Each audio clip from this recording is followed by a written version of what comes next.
have a few business matters to take care of, and then we'll get into the workshop, so if you'll just bear with us. Number one is the approval of minutes. And Move to approve. okay, Second. all in favor? Aye. Good to go. Opposed? Motion carries. Okay, and now I'll need to open the meeting for public comment. Is there anyone who wanted to address the board? Maybe another topic? Okay, seeing none, we'll move on to the planning and development matters. We have Gail Lafferty, our planner, who is going to give us a report on a CLG grant that we're planning to apply for. We have done a little research into the grants, and we've determined that this year it would be, we want to apply specifically for the CLG grant, which is the non-matching grant. And we have to define the area, what we're proposing to do. And what we're looking to do is do a survey of McCanch Park. And we have to get, there's a few things that we have to get before we can do that. And I know Anna has been working on some of it, is the significance of the neighborhood, why we want to have it surveyed. And we also need to get letters of support. And we are thinking that we would try this year with a non-matching grant, and then next year, through the year, we can develop some ideas. We can go for the CLG grant next year and also the matching grant for two different projects. And I know you had expressed an interest in some type of an education component and, maybe another area to survey. We could do that also. But we do need to have that fleshed out through the year prior to the grant cycle opening. And you are allowed to have, with the matching grant, you do need to have 25% cash promised for the grant, and the remaining 75% can be in-kind services, but you have to have that defined prior to applying to the grant. So just to recap for the board, we had asked Gail to do some research on costs and whatnot, and it's very costly, this historic resource survey I got with Gail. And one of the lowest prices per building was $75, and that was without even a final report. And they go up to $250, $350 per building.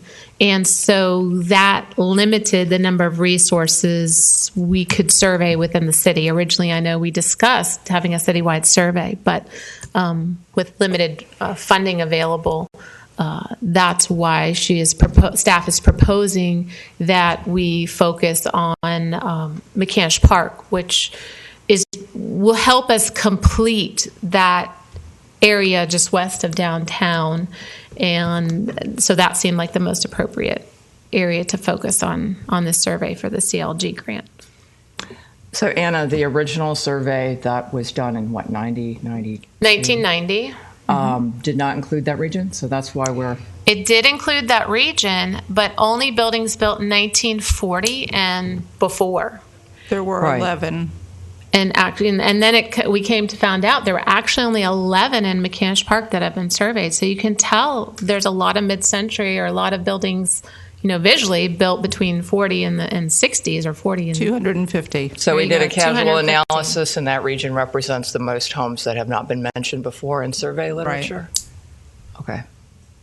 And it works out to, if we do use the Paul Weaver, who had done the survey in the 90s, with his fees, that it would work out that if we are awarded the CLG grant, that it would be just under what would be awarded. For that area alone? For McCanch Park CLG alone. grant. And that's not including the final report? Well, actually it is. Okay, it is included. And then I also mentioned that some surveys do have volunteers that participate, even Historic Preservation Commission members could, and I'd be willing to, even at a board meeting, go over the form and format with everyone, and we could even cover, help cover more area and save costs. I agree, the more that we can do to save costs. I guess what I'm wondering about, too, is like with Osceola Park, it's designated as, it's on the historic register at the moment, but what I'm wondering is the homes within there that weren't on the original survey, how would we, if someone comes forward and wants to... That was covered in the 2008 update that I carried out. Okay, so with the update. Okay, And I so it was wondered about that. original town in Osceola Park, and Okay. it's a big square. It's from 27th to 20th Avenue and 16th Right. Street to Route 16. Okay, I just wanted to make sure. So So those have been updated. any other areas in the town, like whether it's downtown or other sections we haven't... That we Done. we have not done those. Those are still in, and you can see what the costs are involved in a historic survey. So, it's very difficult going forward. At least we have that information, and Gail was suggesting perhaps we go for a small matching grant the next time, but we'll have to take some time to really prepare and ask council to help provide a match too. Well, now I understand why we're even bringing up the topic of small matching grants this year. I mean, the deadline looms ever closer for this. So, Yeah. But if we're only doing it in part, I understand. I like the idea of involving people that have an interest. The Main Street organization, I'm sure we'd get some hands. I see heads nodding.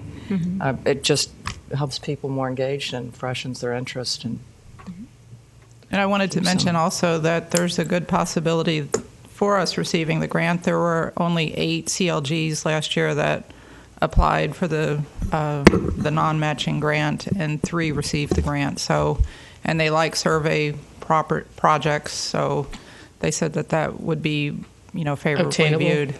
And ours is over 20 years old, Correct. and that makes it the argument strengthens the argument. it's recognized as a starting point. Mr. Zimney's familiar with our needs, and I think if we get something in, I think we have a good chance. Is there anything moving further on you this. need from us? And We do need to get letters of support. obviously, work on letters of support, and I offered to help Gail with that. We'll reach out to the organizations. I see some representatives here today, so I may be reaching out to you. And obviously, we have a quick deadline. What's our deadline? The end of the month, June right? 1st. June 1st. 5 so p.m. we'll try to come up with a draft, if that would help. And then I'll work on the significance. And obviously, any of you, too, that want to participate can get with Gail. Sure. Individually. Okay. So once we do that, though, June 1st is the deadline. Does it have to come up before us again, or do you just, are we saying, okay, submit it? No.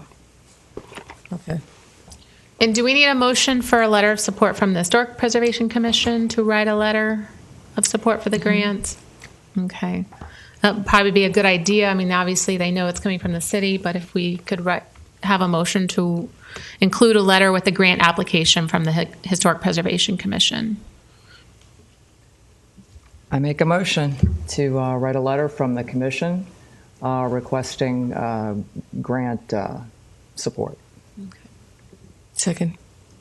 All in favor? Yes. Aye. Okay. Any further questions?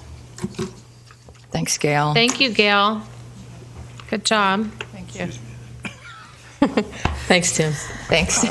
You too, Tim. Before we start the workshop, I just have another item that I wanted to revisit, and that had to do with the plaque, with the cost for the plaque. Before we let that go too far another month, I wanted to find out.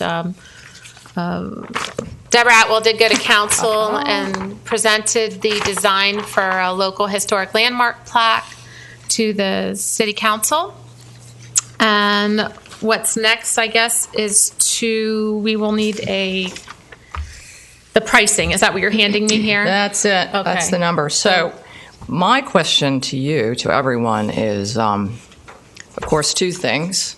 The unveiling, I think that needs to be handled just right. And then the other thing is, recognizing that that's a big moment for education. And then the other thing is which properties, city properties, are going to be sporting a plaque off the get-go.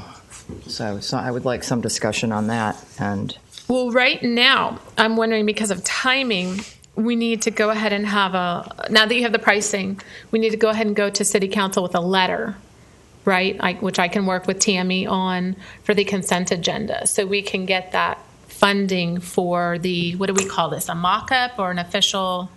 No, this is it. The prototype? They will do the fabrication, so they will strike the first one, and then the costs are as follows for subsequent ones. So you want to know how many pieces? Yes, because the more you have, of course, you're familiar with the way this goes. You get a reduction.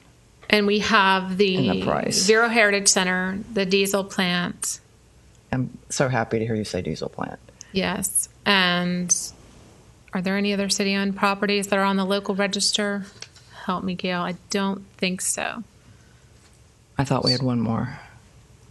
I have to look at. I'll pull Yeah, this let's side. see if I'll I pull have them it up here. later in my presentation. But So it would just be. so let's say 3, because we'll also want to have one that can, sit in the planning department that people can come and see. Okay. Would that be agreeable to everyone? To propose to City Council that we go ahead and fund the initial setup with the cost that you provided and 3 historic markers? Because obviously 2, we're not ready to put that on the diesel plant per se, if it's sitting there empty, but maybe we will. I think. Okay. I don't know. We could go look at the area of the building that would Okay. have the plaque. I think it's. You're looking for that other property? No, I was looking for. I actually had the little schematic with the city properties because I knew this would come up, but I'm surprised I even grabbed this morning. I do know that considering the litigation with the diesel power plant, we may have to find out. Oh, these are. It is up for sale too. The city's considering selling that. So if we can convince certain parties maybe to keep the building, I'm not sure where that stands. So Okay, but right now, we just want to stick with the marker. So would everyone agree that we could propose that the city fund 3 local landmark historic markers for the initial setup? Would that be agreeable? I agree to that. Okay, is there a motion? Make a motion to approve that. And we'll include a letter to the city council for their consent agenda. I second that motion. Okay, all in favor? Aye. Plaques are coming. So train station is not locally designated? It is, but it's not owned by the city Oh. of Vero Beach. I think it's the property. Well, I believe the property is, but the building is not. I see. Okay. Did I get that right? We have a 50-year lease. 50-year lease. Ruth, And that was Ruth would from. let you know she's right here. Right, I know. Okay, and one other matter before we start. I'm sorry, I keep postponing this. Is I just want to mention, obviously Jeffrey Ray's not here today. He's our other Historic Preservation Commission member. But we also are missing Stacy Miller, and I want to inform everybody that she had to resign because she has moved outside of the city limits. I do want to thank her publicly for everything she's done for this commission. She really has been a valuable asset and will definitely be missed. That being said, just keep in mind, everyone, that we now have 1 full-time opening on the Historic Preservation Commission, and we also have 2 alternate positions open. So we are looking for members. And want to mention, I'm sure staff, you are all over the CLG requirements, but we do, for the board's knowledge, we do need to fill that full-time position within 60 calendar days. That includes the appointment by City Council. And we can ask for an extension if need be, but I hope we can get that filled soon. And then obviously, within 30 days, we have to let the state know that there was a change in our membership. So, and if you are in the audience and are interested in serving, you can get more familiar with our powers and duties and what we do either through TME VOC or the planning department, or approach us individually. And TME has applications, so you can contact her for those. Okay, we ready to move on? Say the word. All right. So we imagine this to be more of an informal workshop. So it's hard in City Hall. It's obviously a formal atmosphere, but I am going to leave the dais here.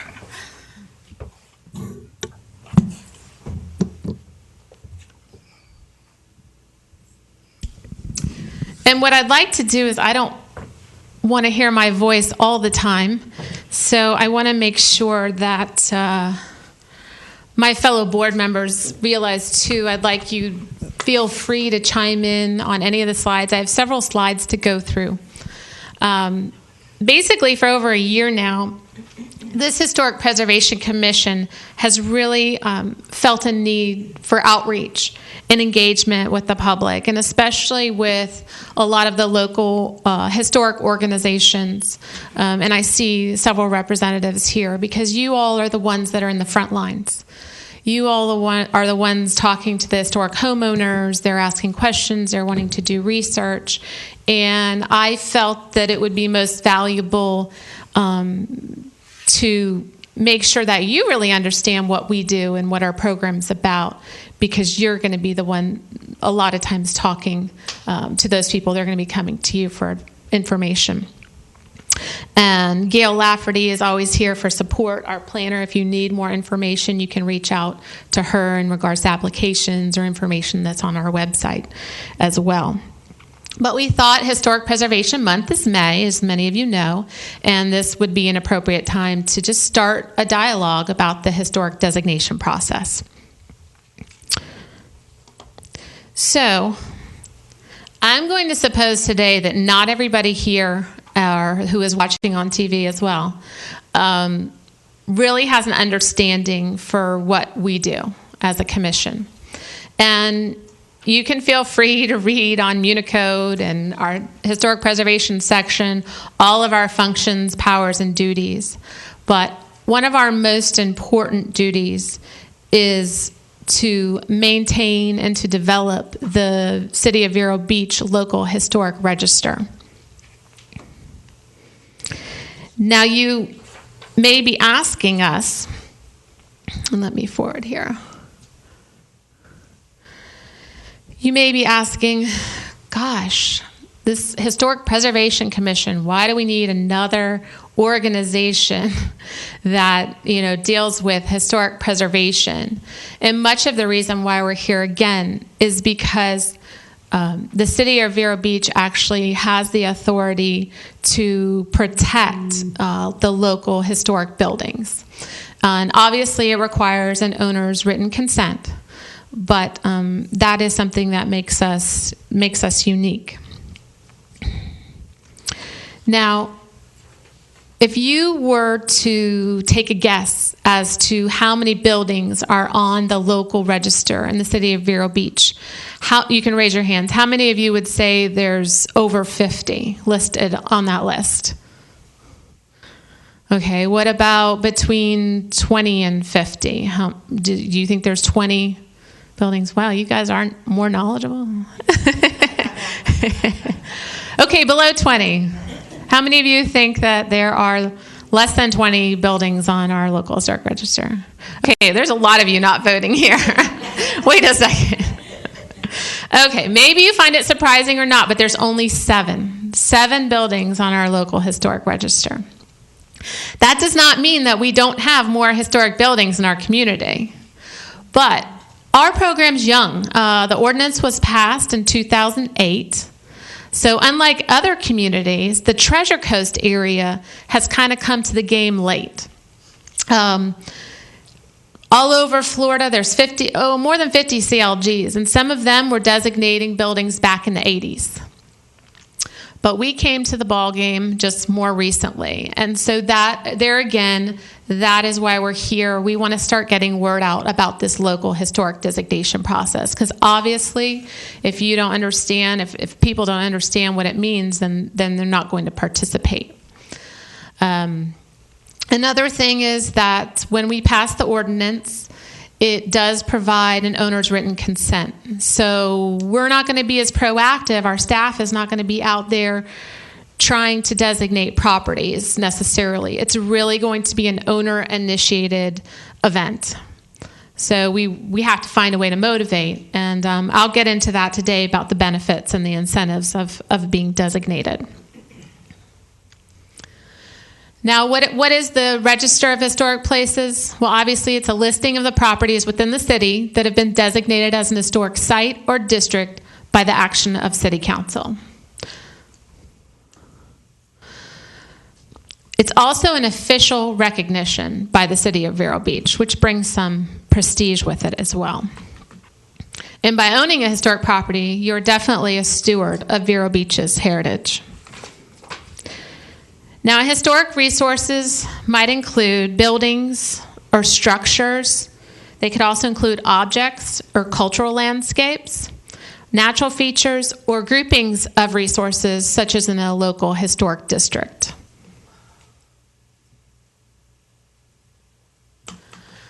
But most of all, for many of you that may own a historic building, you're trying to figure out, well, what would a historic designation mean for me and my property?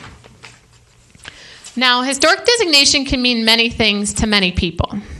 We talked about plaques. Some people may just want the prestige of having a plaque on their building. And then there's others who just really have a passion for old buildings and they want to save them.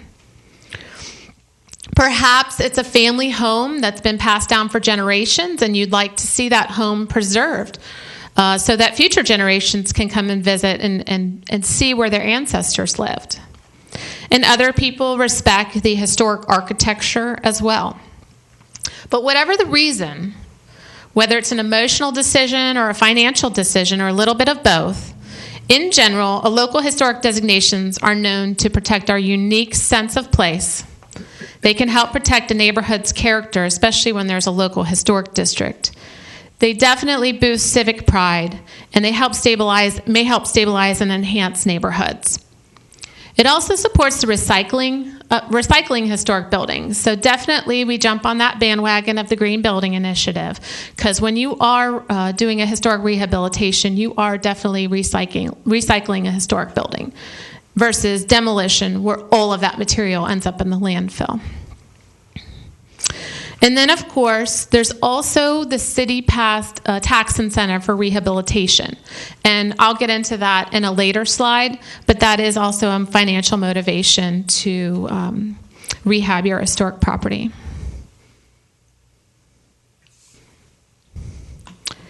So to be eligible, you may be asking, well, I think my building's historic, but what does it mean to be eligible for historic designation? Well, first of all, typically, a building needs to be 50 years or older. So where does that take us now? That takes us to almost 1965. Any building built before 1965. And you may not think that's old in the late 50s, 60s. Some of us might have been born before that time. But it can all be relative. Now, it has to be more than just old. A building or structure or site also has to be significant. And these are the items up here that are used by the National Register of Historic Places for what makes that building, in this case, historically significant. It could be associated with a very significant event that took place there in history, or a person. Most of the time, it's an architectural design, a historic style that really doesn't exist anymore. And then it has to do with the integrity of that design. Is much of the original fabric still there? It could be significant because it's an archaeological site. I know we did designate an archaeological zone for the Oviask site in Vero Beach. And then it could be a certain aesthetic, like a cultural landscape or a park.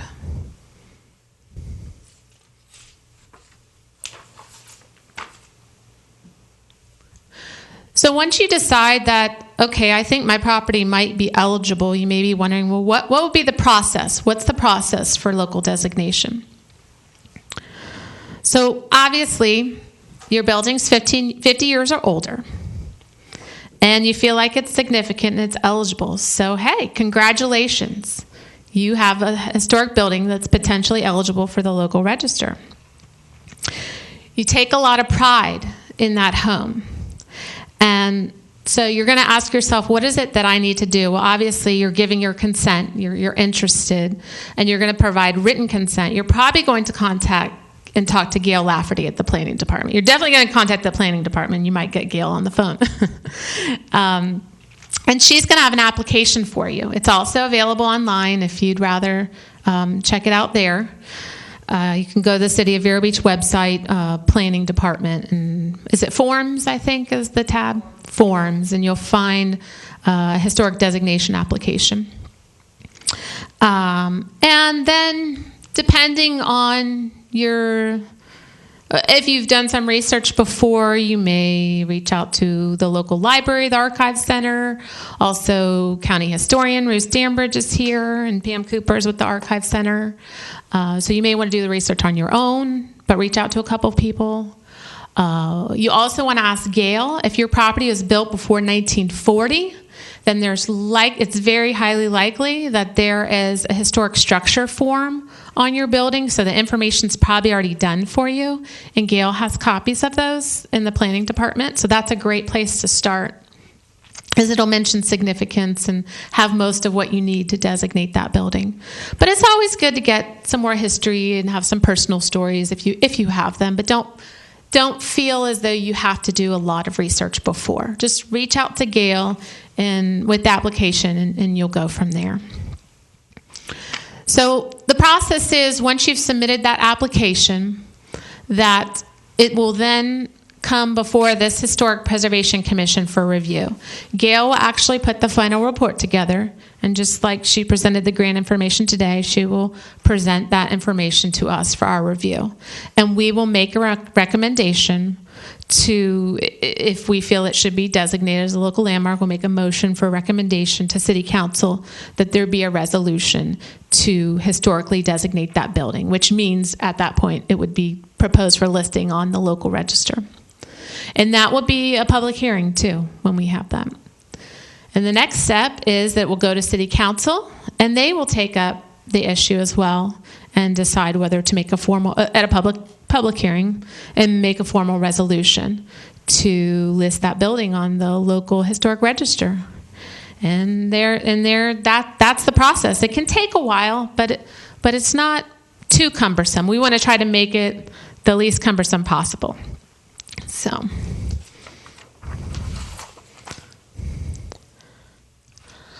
some of you might be saying, well, what's in it for me? I like historic buildings, but, we're all a little bit selfish. What's in it for me? So I think we talked about a few reasons, but one of the most obvious reasons is that the local historic designation ensures that any future alterations are going to preserve the historic integrity of your building, meaning that look and feel of the historic building. Most of the time, we're looking at the primary facades, the street level facades that everyone can see from street level. And I'll get into that a little bit later about our review process and some particulars. But most historic property owners, too, you're not looking to go back. Let's say you have a 1920s frame vernacular house. You're not looking to go back and restore your building. You're living in this building. You're using this building in today's society. So you're going to want to make updates and retrofits for today's way of life, but still keep that historic integrity of your building. And that's what this program is designed to do. And we call that historic rehabilitation. And you hear that word, that's what that means. You are creating a contemporary use, but you're preserving the historic appearance and integrity of your building.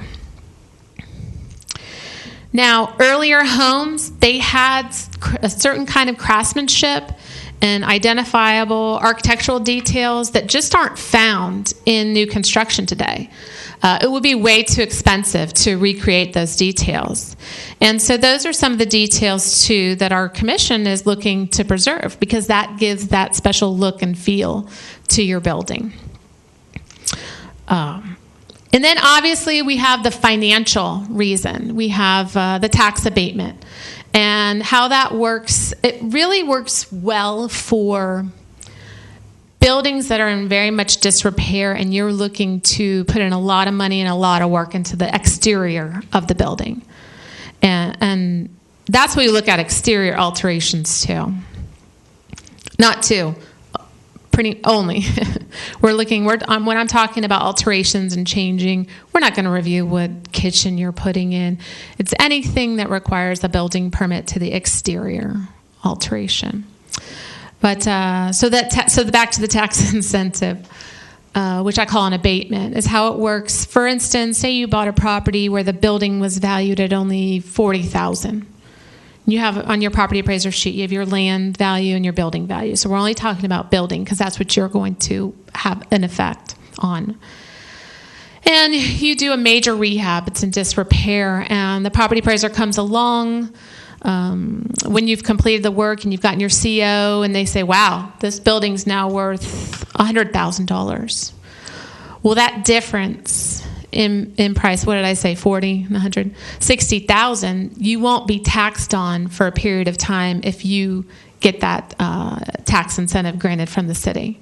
So what you'll do is there is an application process, and they're going to look at your scope of work. Most of it's everything that you're submitting to the building department. So you're not having to do a lot of extra work. And what's going to happen is they're going to check that you did that work afterwards. Before you get your CO, they're going to check and make sure you did that work. And if you did, you'll be granted that tax incentive. And the city council will decide how long you get that abatement for. Typically, it can be 10 years. So that will be the recommendation most likely to them. So they could give you a break on that difference in taxes for 10 years. And if you were to sell the property during that time, it's transferable too. So it's some motivation. It's some help.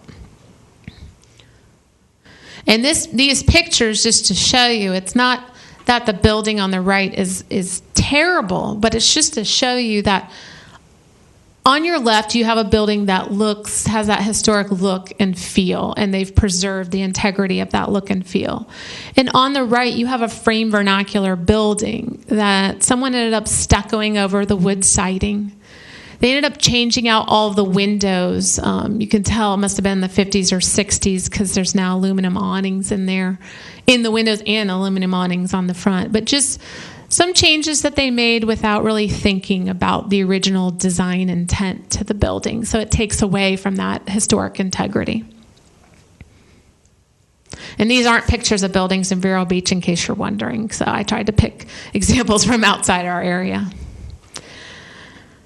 Standards. We do use standards in order to look at the alterations. They are standards that have been around for a couple of decades, and they have been used by the National Park Service as well, the Secretary of Interior standards, and they're guidelines. They are guidelines to follow.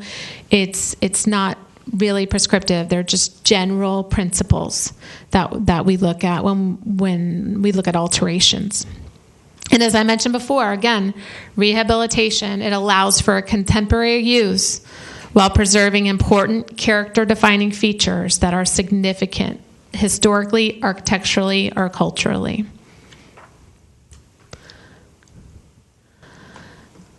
So you may still be wondering, okay, what changes can I make to my locally designated property once you have that designation? To have a more clear view, any repairs in kind, that's fine. If you're just making repairs to a building, you don't have to go get a building permit necessarily for that, right? You had to fix a little siding on your house, replace an item. So just think anything that requires a building permit might have to come up for review. And what that means is, let's say you're just going to put a new roof on. So you have to go fill out a permit at the county building department. That permit will come over to the city because you're in the City of Vero Beach. And most likely that won't even come to our board for the most part. That will probably be handled at the planning department level. And you might get a phone call. Let's say you have a 1920s building. You're going to put an asphalt shingle roof on. We may call you and say, I don't know if you've thought about these different alternatives, such as a 5E metal crimp roof. And you might say, well, we don't have the funds to do that. So it may involve a conversation or it may not. It may just buzz right through. But that's the extent of that. It's really only going to come to our board if it's a major rehabilitation. You're doing a lot of the work to the exterior. Maybe you want to replace some windows as well, site work, etc.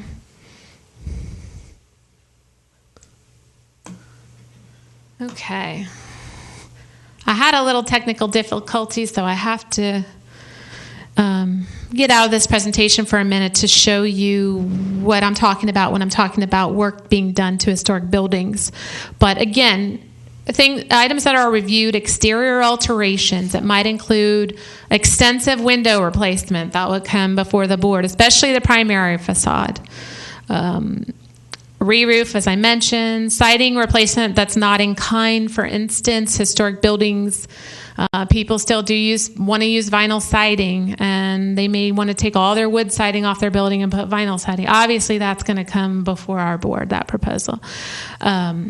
If you want to enclose your garage or porch, we just want to ensure that when you enclose it, it's going to still keep the historic integrity, or will it even affect the historic integrity? And then demolitions. A lot of people think, oh, well, my building's on the local register. It cannot be demolished.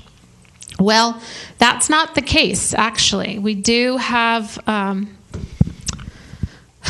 there are times when people can apply for a demolition of their historic building.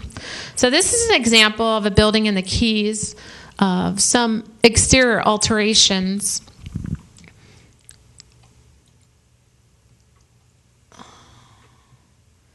You can just look at these photos. This is an example of, like I was saying, talking about siding and windows. But obviously that porch is new. They added that on. They added an addition to the back there with the French doors. They have a pool. It's an example of a historic building that had changes, had alterations for contemporary use. That's the original photo of the building, and yet it's brought up to a contemporary use for today's life, and that's what we're looking to preserve. And the next video I'll show you is what they did to the interior, and it may be to your liking, it may not, but obviously. A lot of times we're not looking at the interior alterations to the building, but there's granite, there's modern appliances and lighting, and they're doing what they choose to within that building.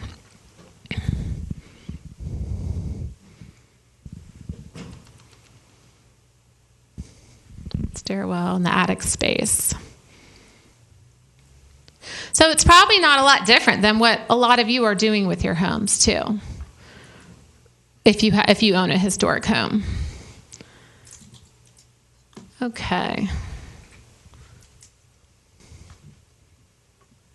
So that was the interior alterations that I talked about that aren't reviewed. Here we go. So just getting towards the end.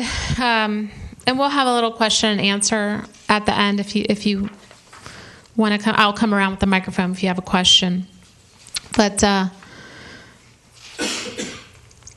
there are a lot of myths and untruths and rumors, that scare tactics people use for local historic designation. That's another reason why we really want to communicate more with the public.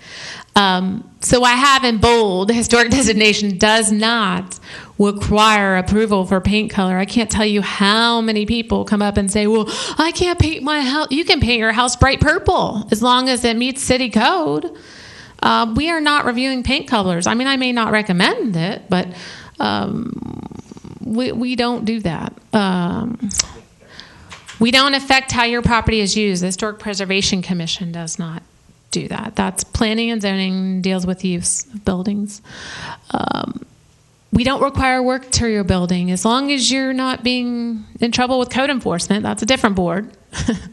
We don't like that. A lot of people don't like that board, but we can't require you to fix up a building. And I can understand where people think that, oh, I'm going to designate my building. Oh, I'm going to have to redo my wood windows. We don't. We don't require that you do that. But what we do, and I'll reiterate, for our community, it does require an owner's written permission to designate. So we can't designate your building over your written permission. It helps protect and recognize your historic building. And you heard us talk about the plaques that are coming out soon. And you can really show your support for our city's history as well. I forgot my credit on this one. This is a Historical Society collection photo that I got from the Archives Center. Jacksonville's had some struggles with their downtown. They've lost a lot of buildings like we have over the years. And Dr. Wayne Wood said, "What is this city? Part of its history is written three-dimensionally in its architecture. Historic preservation is not a mere sentimental glorification of old buildings. It is instead an attempt to enrich our futures by conserving things of value from our past." What is our city without its historic architecture? We have beautiful new construction in the City of Vero Beach. All of us know. In fact, my husband works with, he's a superintendent, and he does a lot of new construction.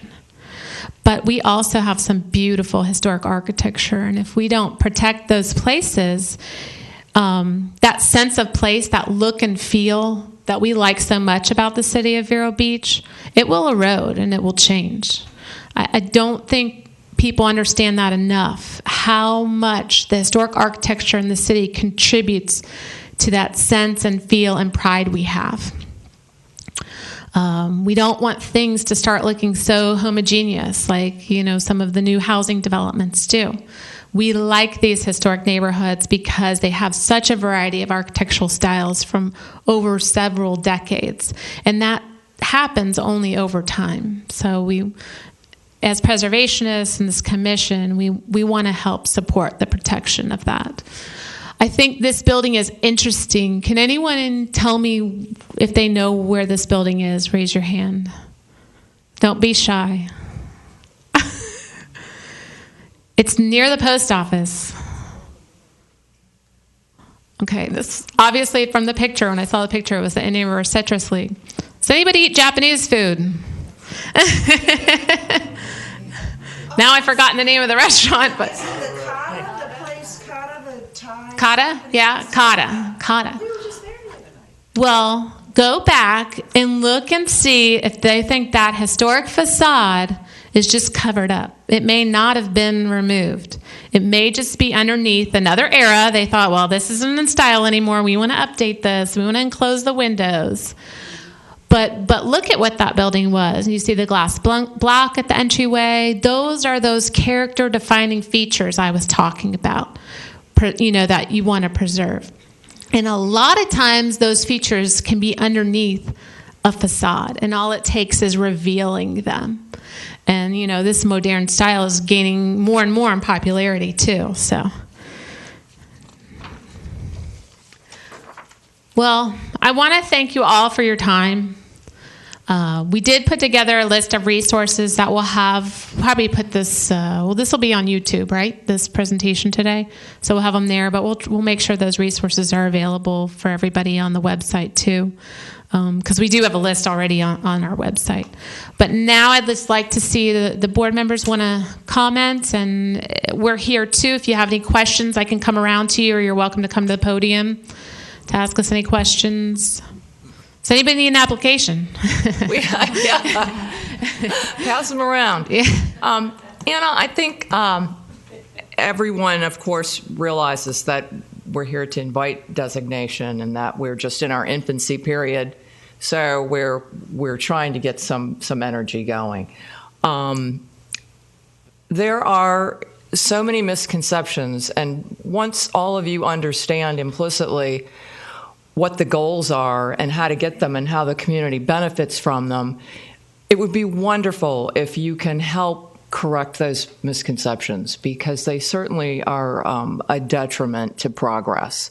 And the things that you hear are the same. The things that the negative things that you hear over and over that aren't true are typically things like, oh, we've got enough regulation. Why should I voluntarily submit to even more regulation? And that perception is incorrect in that I think the way that people need to see this, once you tell them about the obvious benefits involved, is that what you are doing by designating is by really getting free help. You're getting free guidance. You're getting someone that's going to help open your eyes, let you see your properties a different way, and show you how many different, just the myriad of uses that are there, ways that you can save money, not just on your taxes, contribute to the community, and then ultimately end up with a property that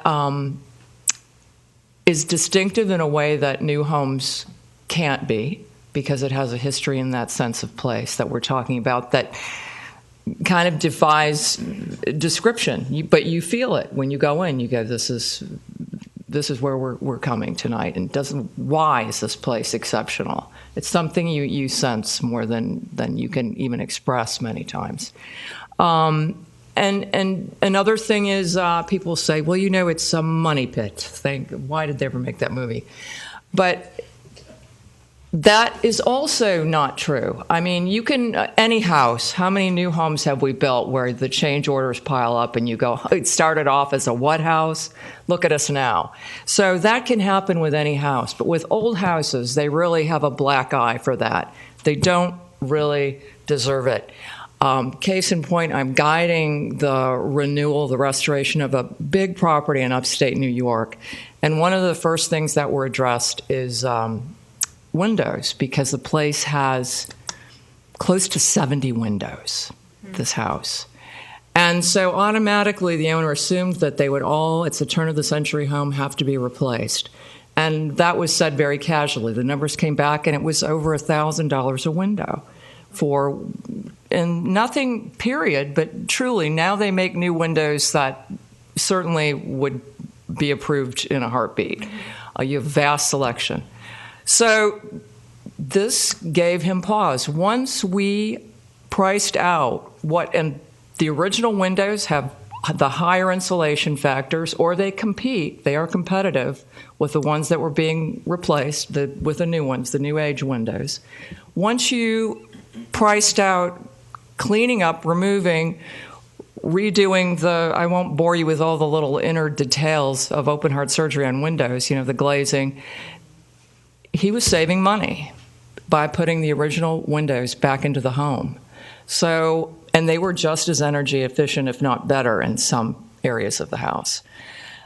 So these are the surprising you don't hear that. You don't hear those happy stories. You just hear about people grumbling that maybe haven't done their research, haven't tried hard enough, or maybe didn't get the right information. But all of us, the planning department, we're here to help you. I just really feel like, I'm grateful for your interest, and I feel like we can do great things. We can finally get things done in Vero. Interiors also, just one more word about interiors. They are not just seldom mentioned, they're never mentioned. Unless you're living in like old Alexandria maybe. But no one's going to care. Unless it impacts the exterior elevation of your house. You'll hear people say, well, we couldn't even put a heating system in that house. We couldn't put AC in that house because it wasn't original to the home. No. I mean, not unless you're going to plaster it on the front of the house.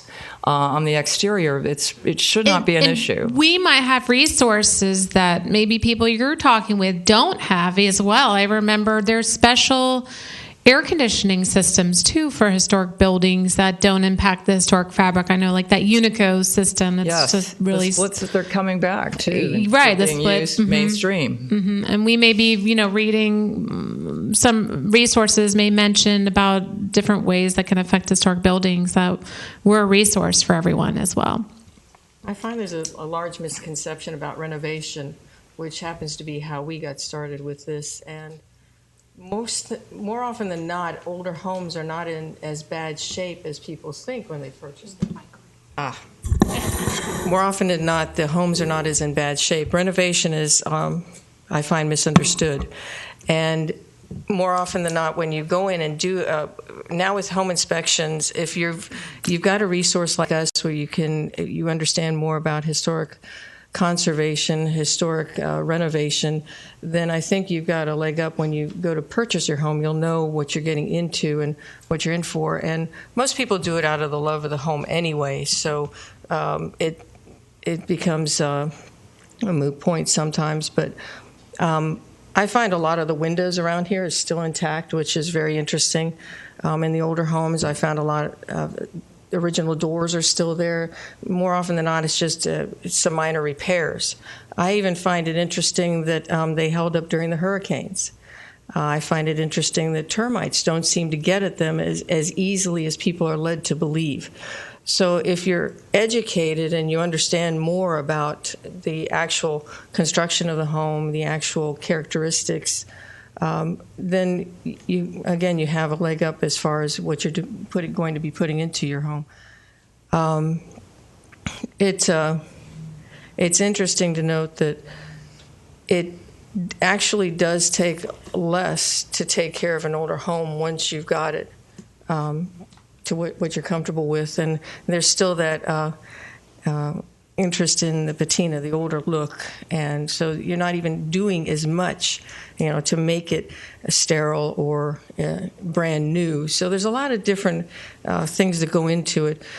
What we would like to do as a board is to help educate the public and bring more of a community feel to the discussion and incorporate more views so that we can get the conversation going. And that's partly why we held this workshop, was to open up the dialogue, since there are so many misconceptions. So we really appreciate the fact that you all have taken the time to come and join us today, and anything that you'd like to put on the table, we appreciate hearing, and thank you. Yes, are there any questions or recommendations? Peggy, just state your name and address for the record. My name is Peggy Landers. I live at 1905 20th Avenue. The question I've been asked is, if we designate our home and it is sold, can it be taken and undesignated later? Can the new owner withdraw permission for this?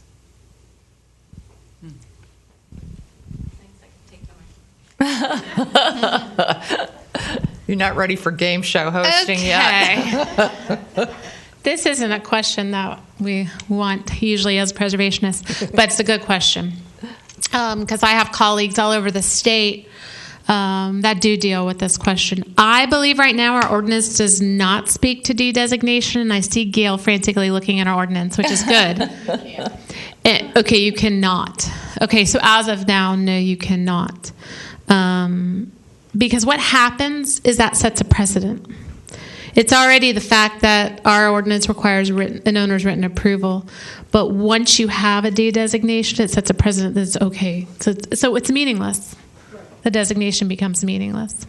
So right now you cannot. But we all know laws change. Because I do know my colleagues have dealt with this, and there are times when there are de-designations, but they really try not to set that precedent. Anything else? My question, Ms. Brady, you mentioned park. Can you designate a park? Yes, if it has a historically significant feature history to it, it can be considered. Yes. I'd like to ask Ms. Landers, if you don't mind, have you noticed it a concern as far as people not wanting to buy homes they think are historic or historically designated?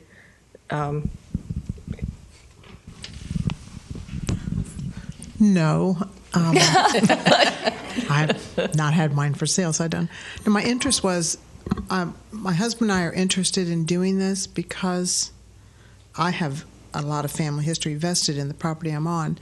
But we do it, we wanted it to be able to be sustained and make it to where it can't be changed down the road. And we were wondering, if we go through the paperwork and we do it, can it be changed back? I had thought it would be. Thank you. You are more interested in protecting the property. Yes, that's what we're interested ad infinitum. In. So after we're gone, that it would be protected further down Yes. the road in case our children choose not to live in it and continue the family history in the home. If it was sold, I wanted it to be continued to be maintained as it has been all these years. Yes. That's what I'm interested in. That's why I had So that you're question. happy with the answer? Yes. Yes. Hi, I'm Pam Cooper, and my personal interest is in businesses, historic buildings done by very specific architects. And I've not heard anything addressed to like a historic district for a architect, for example, Trimble, who has at least 20-some buildings in Indian River County. And in addition, we get a lot of people who have businesses in the county that come in and want to know what their building is. For example, recently we had Country Kitchen and discovered that it was an automobile place back in the 20s. And a building like that, to me, should have a historic designation, and I think that the owners today are very interested in that.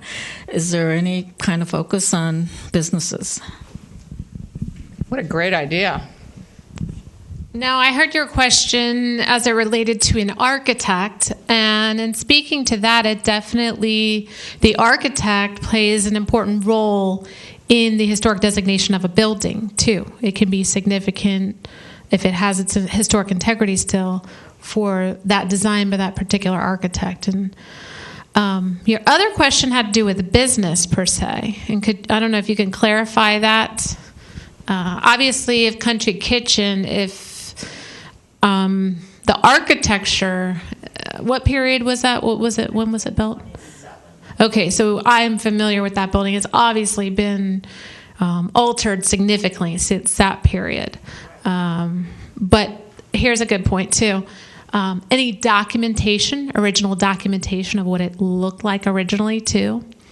And then, obviously, as people make changes and time goes on, the 40s and 50s might be significant as well. I'm not talking about that building, but for some buildings, even though it's been altered from its 1920s appearance, the changes in the 1940s and 50s may also have historic significance. So it may be gaining in clout, so to say.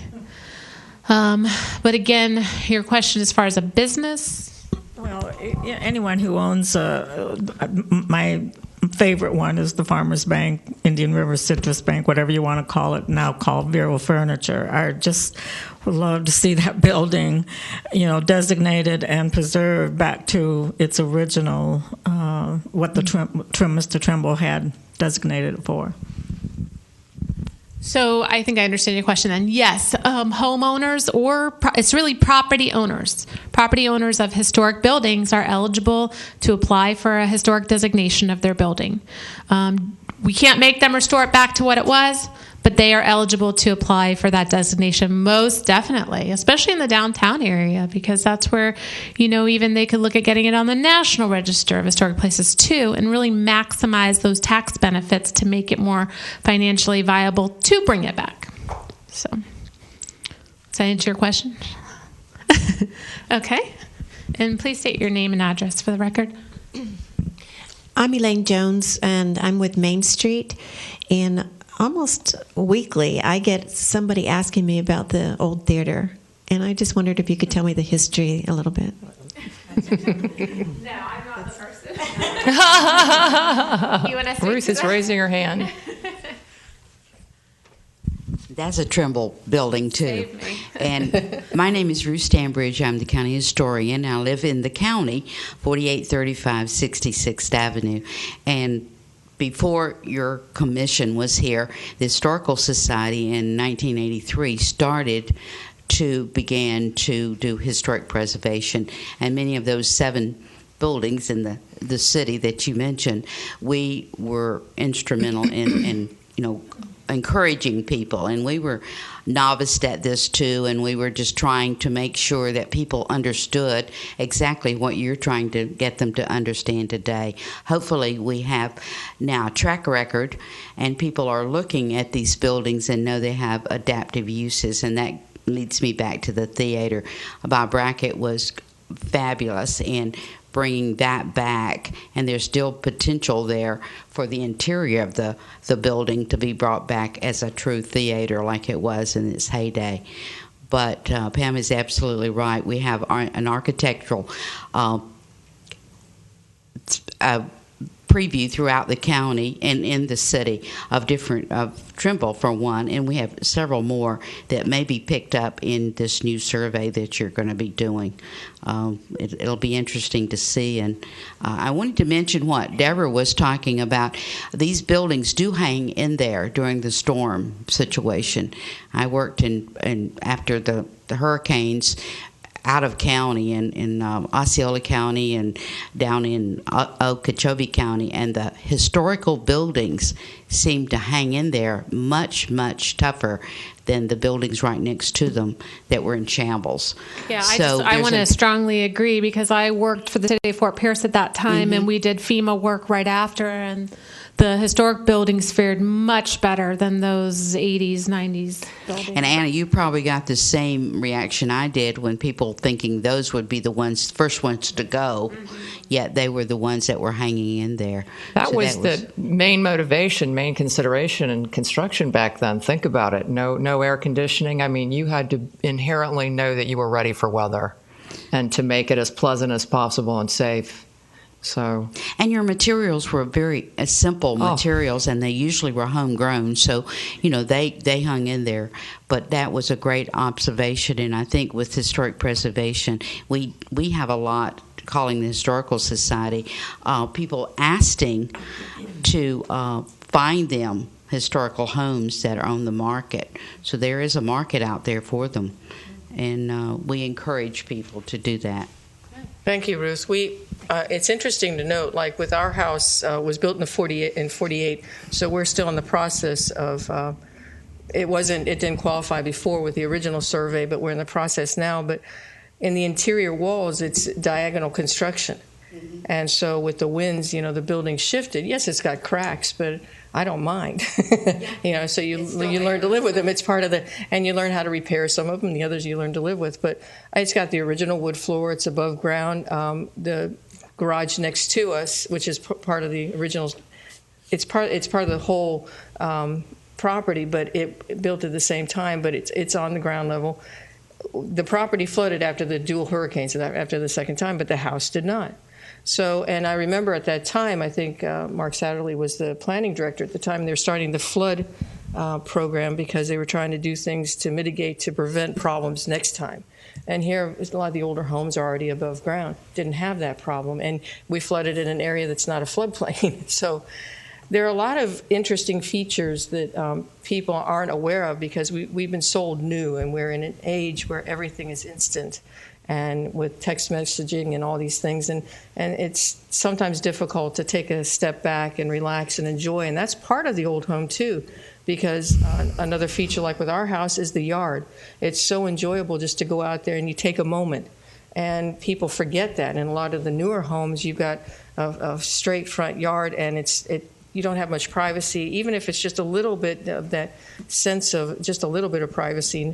It's just a totally different sense of that place, and that's also, again, what we're about as far as sharing. So all these things that put together help sell the historic structures and the historic places, even the businesses.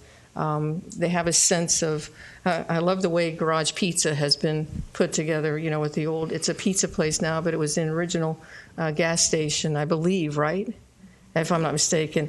So the idea was it's got that really neat feel, and yet this new use. So again, that's what we're trying to help promote. Any further questions, comments, or even recommendations for us? Okay, yeah, I think we're looking to the future of doing one of these again. This year sometime, maybe later in the year. I think more and more people will hear about the program, but a lot of you are very essential, we know, to this process, and we know you've been working with historic buildings for a long time. But obviously the ordinance has not been around that long, or maybe we could have gotten some of these buildings designated a while ago. So we appreciate any support you can give us. And Gail is here as your resource, too, for historic designation. She's really the point person to our board. So if you would go through her in order to reach us, or Tammy Bach. Sorry. Just get this out to the press. I don't see anybody here from the press, and I think that I would help a lot. think someone is watching because I did talk to someone. So That helps a lot. yes, that was in the works. So anything else from the board members? Oh, Peggy? Yes.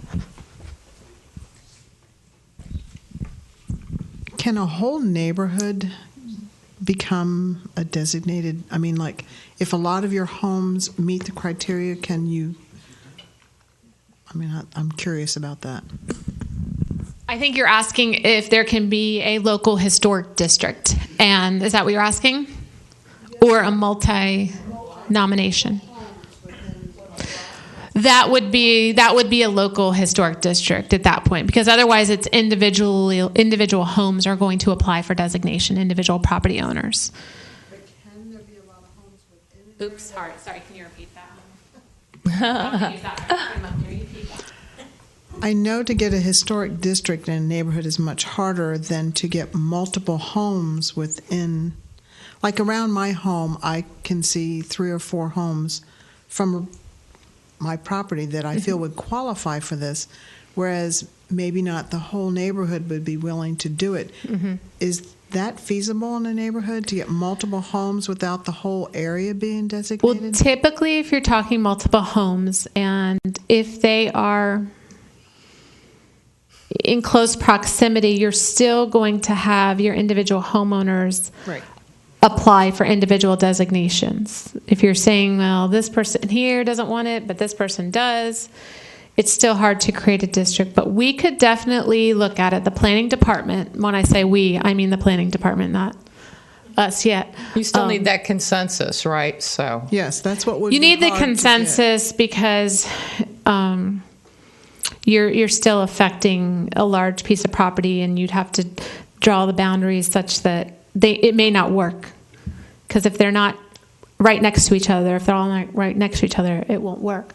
However, there may be some options that the planning department could look at. So, like an opt-in kind of solution. But it's kind of a new way of thinking. That's why I don't want to talk too much about it. I'm not that familiar with it. But there may be some kind of option where you have a boundary and you have people opt into. But there's nothing on the books right now. So there's nothing on the books for local historic districts. Only individual designations. And so that's the way it would have to be done right now. But you can have multiple individual designations within a neighborhood. Yes, as long as the property owner gives written permission. Because each of your buildings is going to have a different history and architectural significance too. So they would be looked at individually. Okay. Is that discouraging or? No, that's okay. Okay. the other thing is, I want you to realize that we're still working on tweaking with the tax abatement program, and even though we have parameters that we have to work within, there are still ways that you can tailor that to different neighborhoods so that you're addressing needs that are specific to the quality of home that is in the specific neighborhood. And one of the things I've talked about at meetings before is how certain other cities grant a tax abatement for emerging neighborhoods, like many of our loveliest homes are in, our older homes, by simply asking for code enforcement. If you're willing to comply with code enforcement and have, keep your yard mowed, the windows repaired, then right off the get-go, they allow you to have that you sign saying that you will comply and you're not going to store your trash out as a gallery feature in the front yard. Then you get the abatement. So it's a way to encourage, because when you do have people that are putting their blood, sweat, tears, and money into repairing these lovely homes, you want to know that the rest of the neighborhood isn't working against you.